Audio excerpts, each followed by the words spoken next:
Bom dia, queridas, tudo bem? Aqui é Keila Brito e hoje nós vamos falar sobre Zeruia, mãe de Joabe, o estrategista. Vamos ler o texto em 1 Crônicas, no capítulo 11, versículo 6, que diz assim: Davi tinha dito a seus soldados: O primeiro que atacar os jebuseus se tornará o comandante de meus exércitos. Joabe, filho de Zeruia, foi o primeiro a atacar, e assim se tornou o comandante dos exércitos de Davi. Como nós vimos ontem, Zeruia era uma das irmãs do rei Davi, ou seja, ela vinha da linhagem de Judá, né?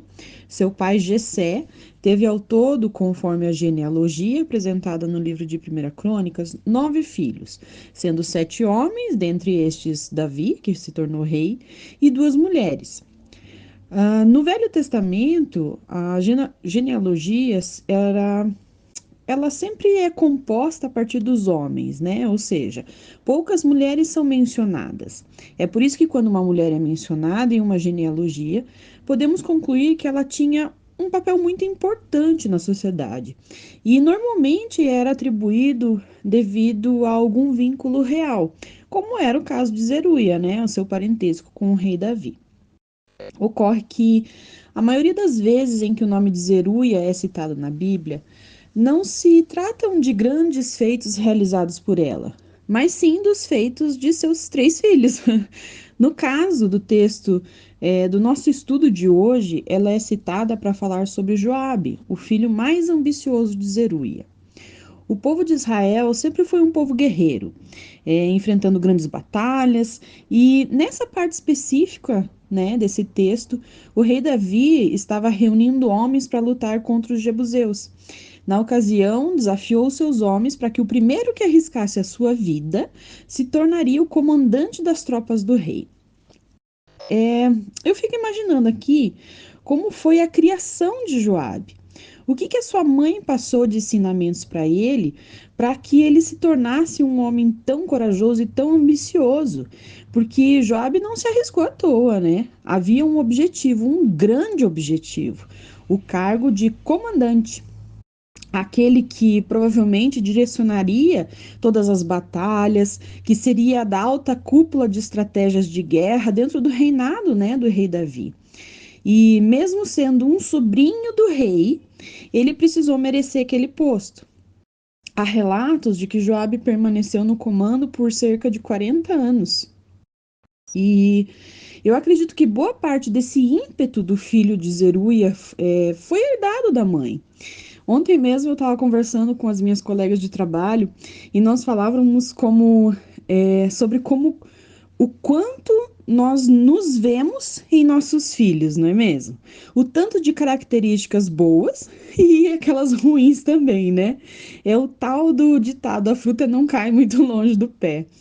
E boa parte dessas características que podem ser, sei lá, gostos específicos, alguns trejeitos, traços da personalidade, né? E até mesmo aquela velha teimosia, são muitas vezes aprendidas por nossos filhos.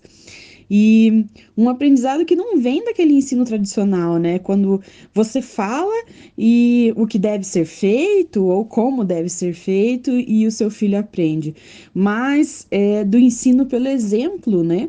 Onde seu filho vê um comportamento e o replica. E levando isso em consideração, eu consigo imaginar essa característica também em Zeruia.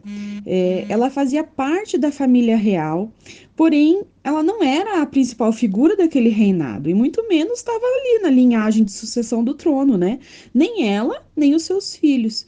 Então a necessidade de um olhar estrategista deveria ser muito necessário para manter o prestígio dela junto com o povo de Israel. Você não concorda? E trazendo todo esse contexto para a nossa realidade, alguns pontos interessantes surgem para nós observarmos. Zeruia e Joabe provavelmente direcionaram toda a sua ambição em prol de estabelecer o reinado de Israel em Davi, né? Afinal, como eu mencionei antes, né, foram 40 anos que Joabe esteve no comando. Mas quanto dessa dedicação era realmente em prol do reino? E quanto, né, desse esforço todo, dessa dedicação, dessa lealdade era em prol do seu próprio ego? Se nós pesquisarmos um pouquinho sobre a história de Joabe, vemos que ao longo de tantos anos de lealdade ao trono, algumas manchas na carreira do comandante o levaram a um fim violento e muito trágico. Ele decidiu apoiar Adonias, o filho que se auto-intitula o rei na sucessão do reinado de seu pai Davi, que por sua vez havia escolhido a Salomão para passar a coroa.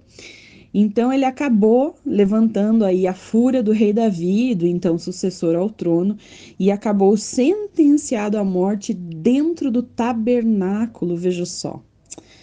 Que perigo que há, né, na ambição mal intencionada. E isso levanta um alerta a todas nós. Até onde vai o nosso ímpeto de servir a um propósito? Quando isso passa do servir para uma busca de glória pessoal.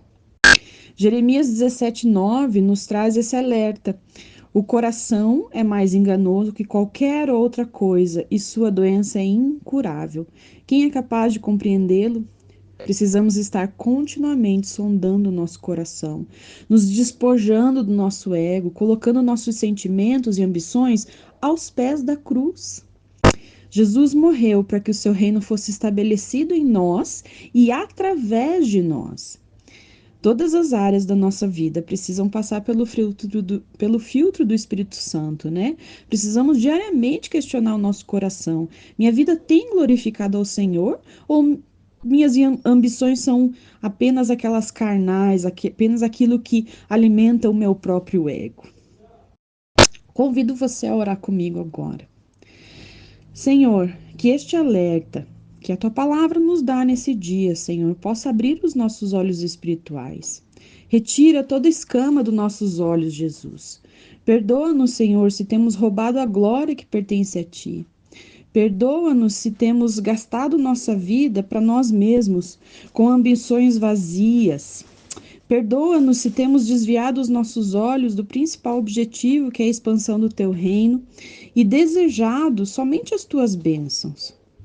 Assim como o salmista, nós declaramos hoje, Senhor: cria em nós, ó Deus, um coração puro e renova dentro de nós um espírito reto. Não nos expulses da tua presença, nem tires de nós o teu Espírito Santo. Devolve-nos a alegria da tua salvação, e sustenta-nos com um espírito pronto a obedecer. Livra-nos de nós mesmos, Senhor. Em teu nome nós clamamos. Amém.